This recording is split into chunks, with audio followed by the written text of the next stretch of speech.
All right, let's look at the homework 11.6, problem number 3. All right, so looks like we have alternating series here, but we want to know if this is absolutely convergent or conditionally convergent or divergent. All right, so let's look at that.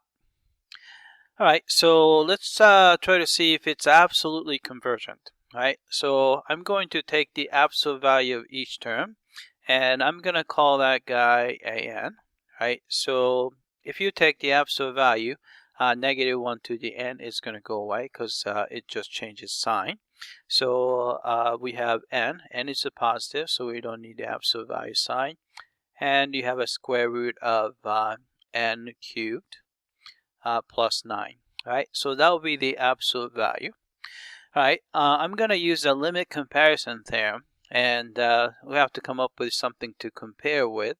So I'm going to use Bn, right? So to cook up Bn, what you do is you can just simply look at the leading coefficient on leading term on top and the leading term on the bottom, right? So which gives us you have an n on top. All right, so square root of n cubed would be the same thing as n to the 3/2 power. All right, then if you simplify that, you're going to get the 1 over n to the 1/2 power. All right, so you can see that this is actually a p series. All right, p value, it shows up here. So this is the p value, right, which is less than or equal to 1, right, which means that we know that a series with Bn diverges, right? All right, so let's make sure that they're comparable. So we take the limit, right, with an and over Bn, right, as n approaches infinity. Right, so that would be, so we have limit n approaches infinity. So an is n over square root of n cubed plus 9. Right, divide by n. So I'm going to just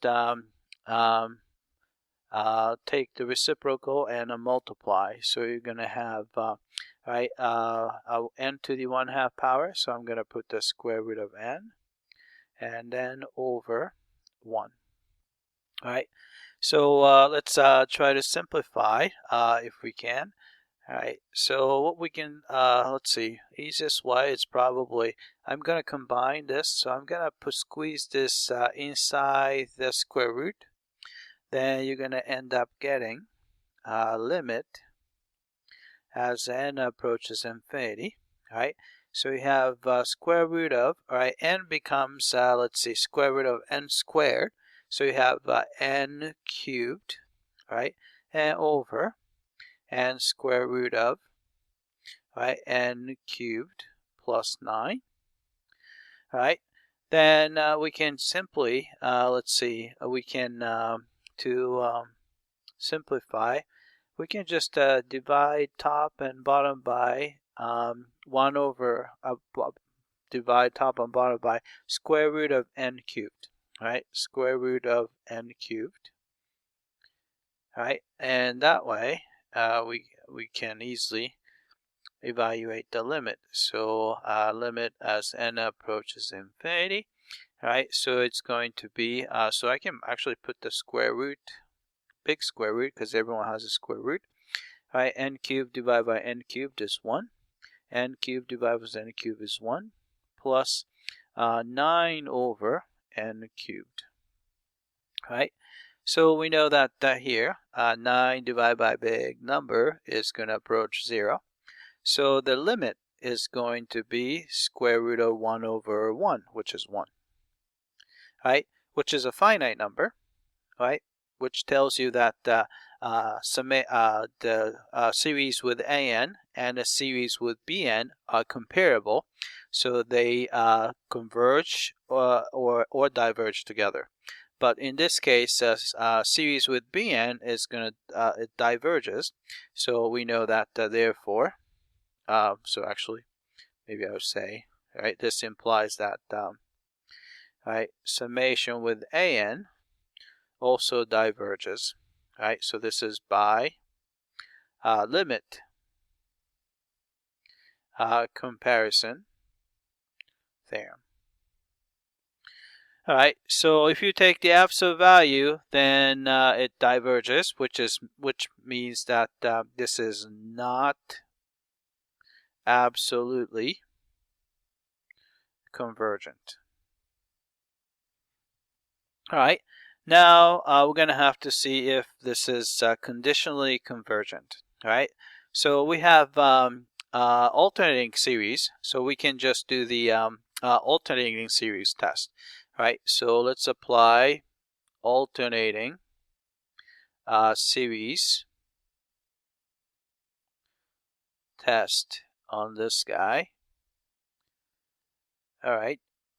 First thing is, let's see, let's do actually the second condition is easier to check. So I'm gonna do, all right, limit as n approaches infinity of n over square root of n cubed plus 9, right? Then I'm going to simply divide top and bottom by, let's just divide by n. How about that? All right, then you will have, all right, so you have a limit as n approaches infinity. All right, so n divided by n is 1. And if you put that in there, it becomes n squared. So it's going to be n plus 9 over n squared. All right, then we know that 9 over n squared approaches 0. All right, but this guy approaches infinity, which means that you have a 1 over infinity, which is going to be 0. All right, so this checks out. So second hypothesis condition checks out. So let's look at the first condition. We have to show that the Bn is decreasing. All right. So I'm going to look at, let's see, I'm going to let f of n is equal to n over, right, square root of n cubed plus 9, right? To show that this is decreasing, I'm going to go ahead and take the derivative and see what happens. Right, so f prime of n, this is a derivative with respect to n. Right, so let's use the quotient rule. Right, square the bottom, so you get n cubed plus 9, so square root is gone. Right, derivative of n is 1 times square root of n cubed plus 9 minus numerator is n times derivative of the denominator, so this is 1/2 power, so it's put 1/2 in front and keep the same quantity inside there and subtract 1 from the power, so it's a negative 1/2 power, then multiply by derivative inside, which is 3n squared. All right, so we have that. And to simplify this, I'm going to multiply top and bottom by square root of n cubed plus 9. All right, so I do the same thing to the denominator. All right, then you get here. So let's look at the numerator. All right, so if you multiply by square root of n cubed plus 9 by itself, you get n cubed plus 9. All right, then you can see that this is just a reciprocal of this guy, so they cancel out. And what's left is going to be, let's see, so you have a negative sign.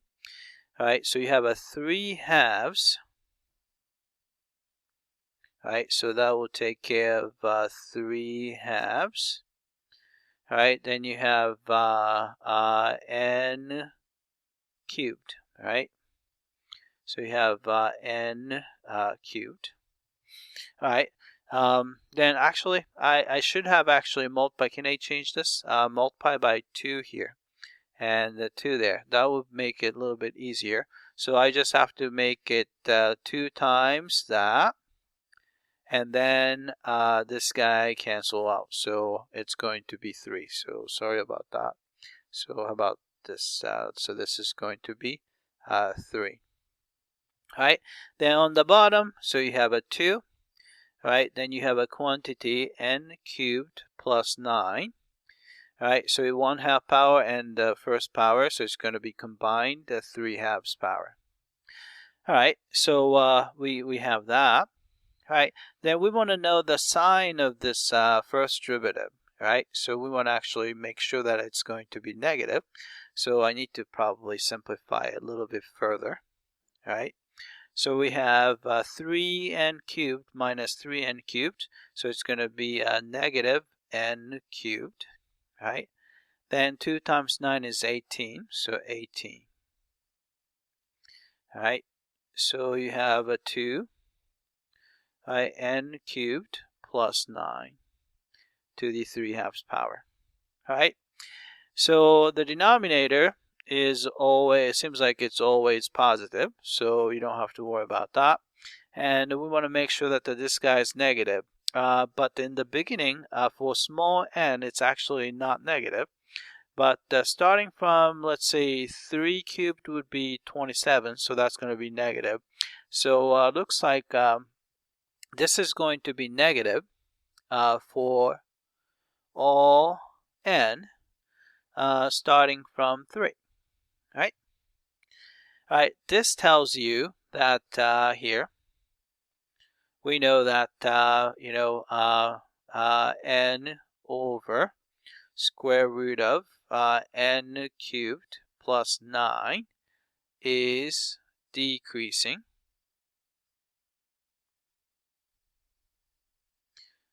for n is greater than or equal to 3. All right, so that will satisfy the first condition of the alternating series. So we checked both conditions. So therefore, this alternating series is convergent. Right? So which means that therefore, so this implies that so 1 and 2 tells you that original series is convergent. Right? Which means that, let's see, so it wasn't absolutely convergent, but the original one is convergent, which means that this is conditionally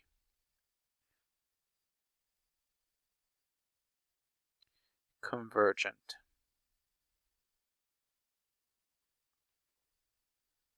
All right, let's check the answer here.